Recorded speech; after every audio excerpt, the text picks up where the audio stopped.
A arte de correr na chuva. Capítulo 10.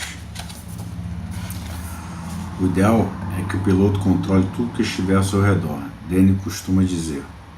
O ideal é que o piloto tenha tamanho controle do carro que consiga corrigir uma rodada antes que ele aconteça, que consiga prever todas as possibilidades. Mas nós não vivemos em um mundo ideal. Mundo ideal. Em nosso mundo, as surpresas às vezes ocorrem, os erros acontecem e o piloto precisa reagir. Quando o piloto reagir, Danny costuma dizer, é importante que ele se lembre de que seu carro é tão bom quanto seus pneus. Se os pneus perderem a força de tração, nada mais tem importância. A potência do motor, o torque, os freios, tudo se precipita quando o carro começa a rodar, até que a velocidade possa ser controlada, até que a velha fricção e os pneus recuperem a tração.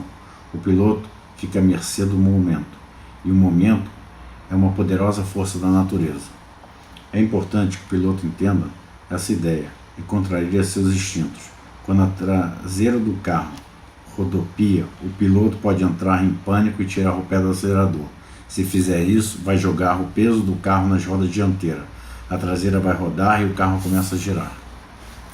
Um bom piloto vai tentar assumir o controle virando nas rodas na direção em que o carro está girando. Talvez consiga, contudo, é um ponto crítico. A derrapada completa a sua missão, que era roubar a velocidade de um carro que estava indo depressa demais. De repente, os pneus recuperam a aderência e o piloto controla a tração.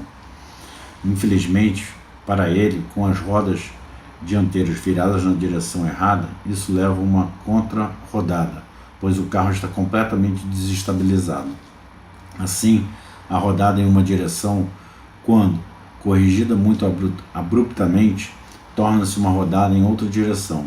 E essa segunda rodada é muito mais rápida e muito mais perigosa. Porém, se desde o primeiro momento os pneus estivessem livres e esse nosso piloto tivesse experiência suficiente para resistir à ação instintivamente de desacelerar o carro, ele poderia ter tido condições de usar seu equipamento acerca do comportamento do carro. Em vez disso, teria aumentado a pressão sobre o acelerador, soltando ao mesmo tempo o volante. O aumento da aceleração teria colocado os pneus traseiros na pista e equilibrado o carro. O volante solto teria reduzido as forças G que agiam na lateral. Dessa maneira, a rodada teria sido corrigida. Mas nosso piloto teria de lidar com um problema secundário causado pela correção, aumentando o risco da rodada. Ele havia se arriscado para sair da pista. Nossa, o piloto não está onde esperava estar. No entanto, ainda tem o controle do carro, ainda tem condições de agir de maneira positiva. Ele ainda pode criar um final em que completa a corrida sem incidente. E talvez, se o que manifestar for bom, ele poderá vencer. Capítulo 11. Quando fiquei trancado dentro de casa, de repente, sem alternativa, não entrei em pânico. Não tentei corrigir a situação, tampouco fiquei paralisado. Rápida e cuidadosamente avaliei toda a situação e cheguei às duas conclusões. Eve estava doente, e a doença provavelmente estava afetando seu bom senso, e ela talvez não voltasse só por minha causa. Danny estaria em casa no terceiro dia, depois de 2 noites.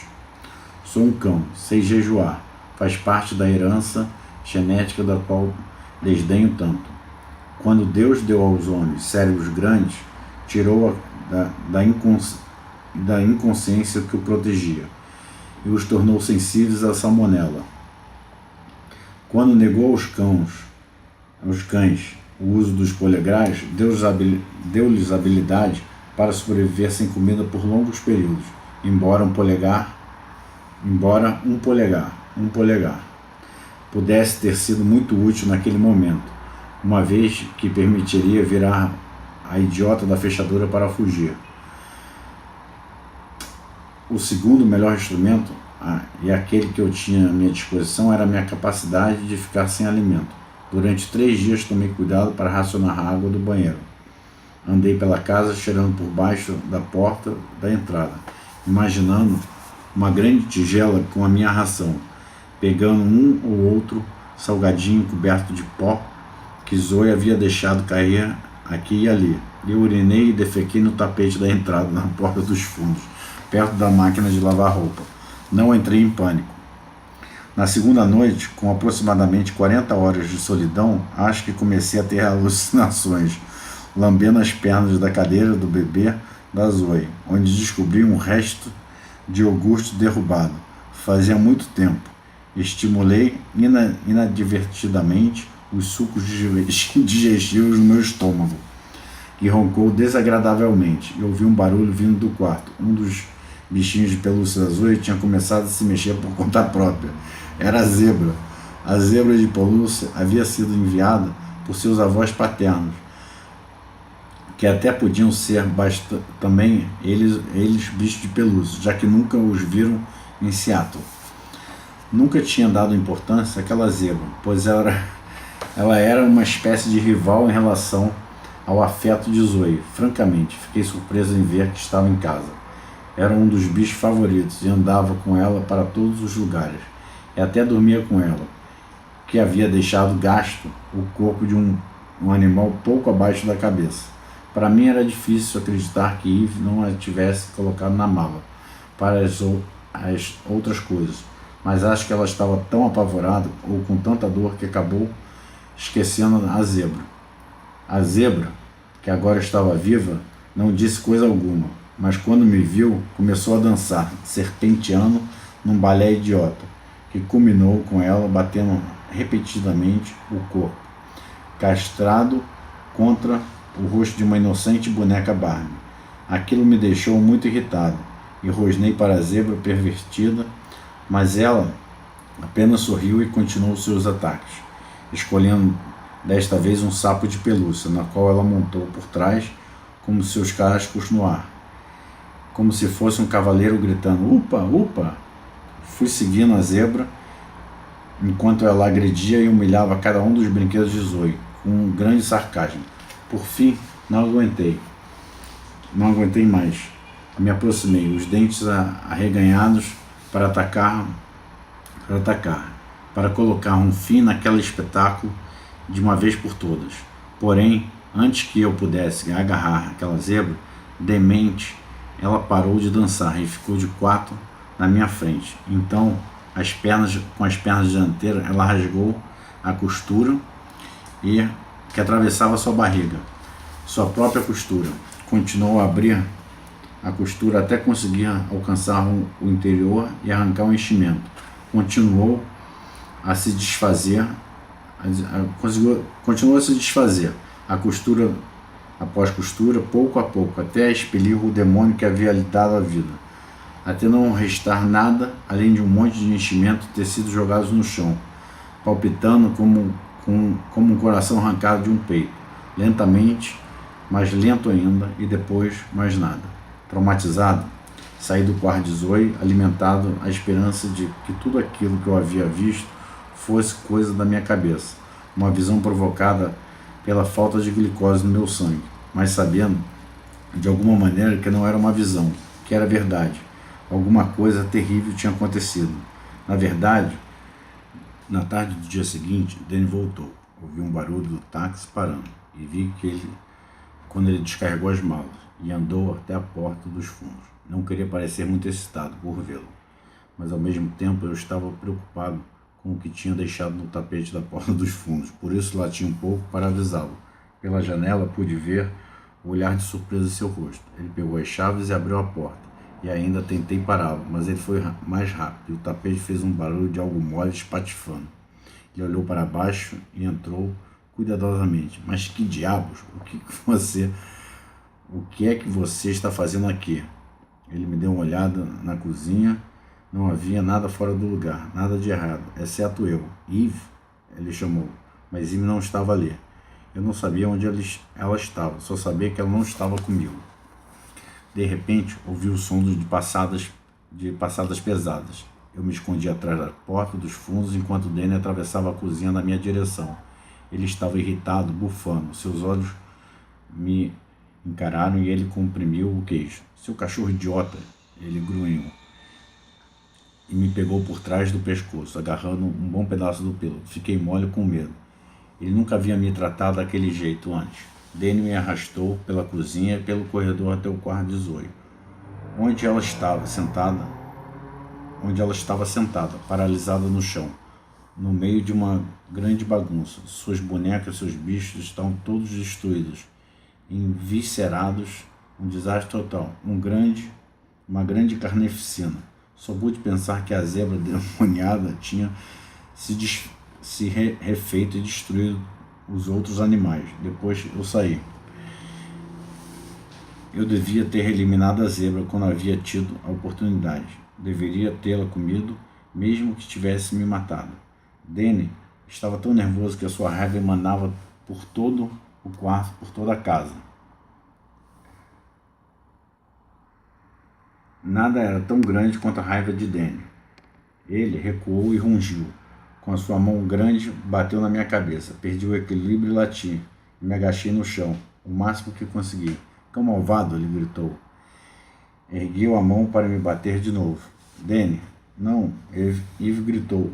Ela correu na minha direção e me cobriu com o seu próprio corpo. Ela me protegeu.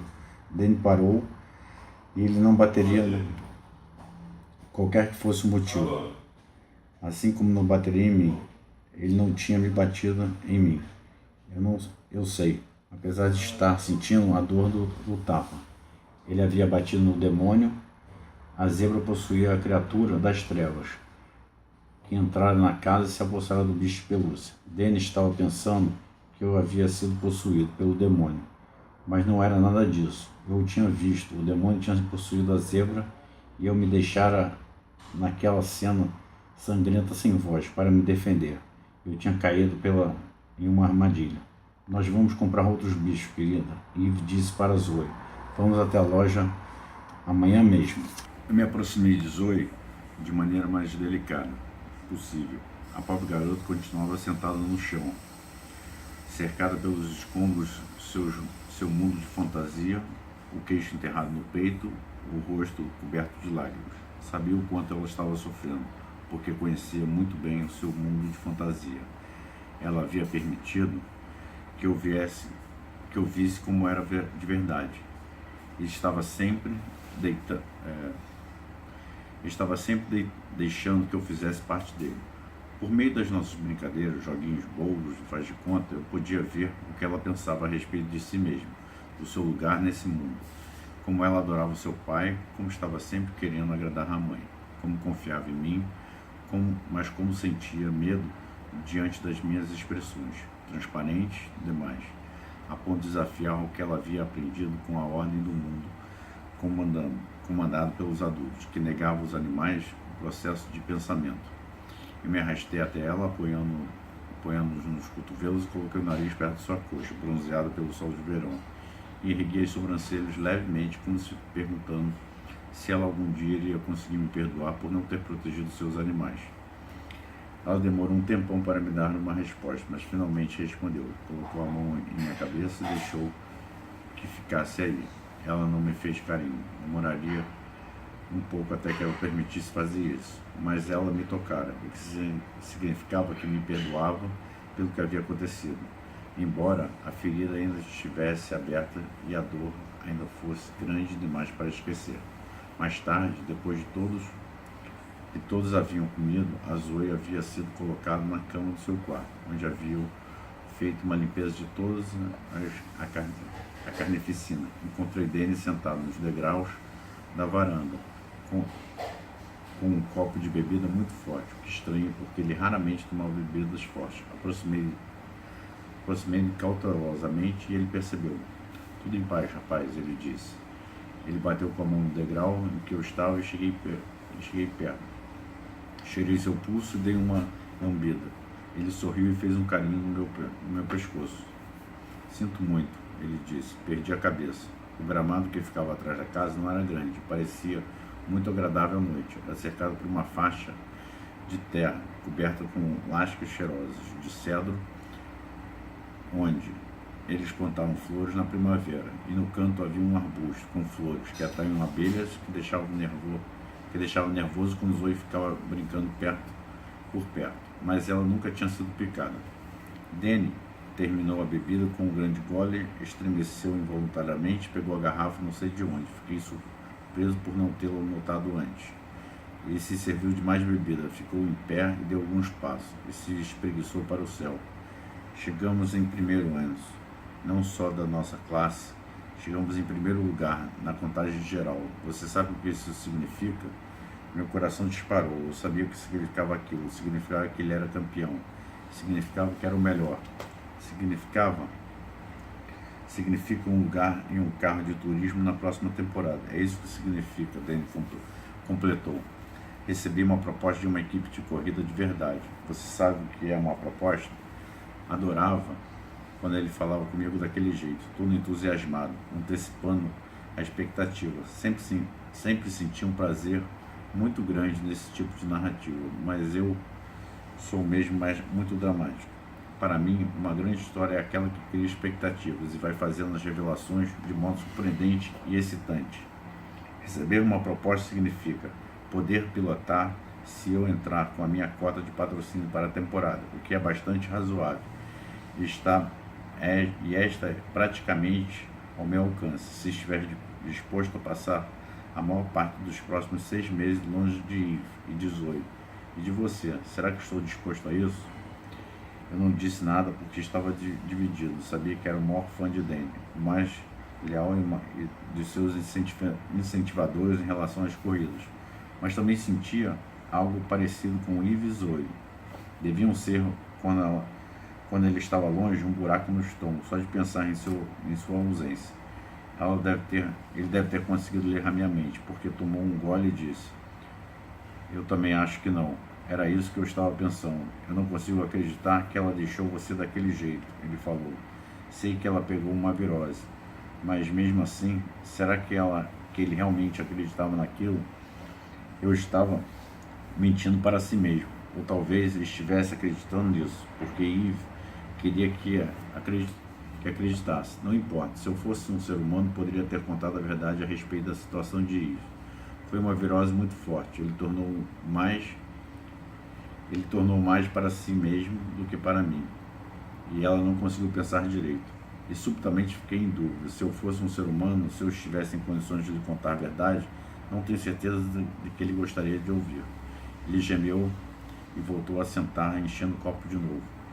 Vou descontar aqueles bichos de pelúcia da sua mesada, ele comentou rindo. Então olhou para mim e pegou o meu queixo com a mão. Eu amo você, rapaz, ele disse. E prometo que nunca mais vou fazer aquilo de novo, não importa o que aconteça. Eu realmente sinto muito. Ele falava bobagens, estava bêbado, mas aquilo fez com que eu também o amasse ainda mais. Você é durão, ele continuou. Você consegue aguentar 3 dias daquele jeito porque é um cachorro durão. Eu me senti orgulhoso. Eu sei que você jamais faria qualquer coisa para magoar a Zoe, deliberadamente. Deitei a cabeça em sua perna e olhei para ele. Às vezes eu acho que você realmente me entende. É como se existisse uma pessoa aí dentro. Como se você entendesse tudo. Eu entendo. Disse a mim mesmo. Eu entendo. Final do capítulo 11.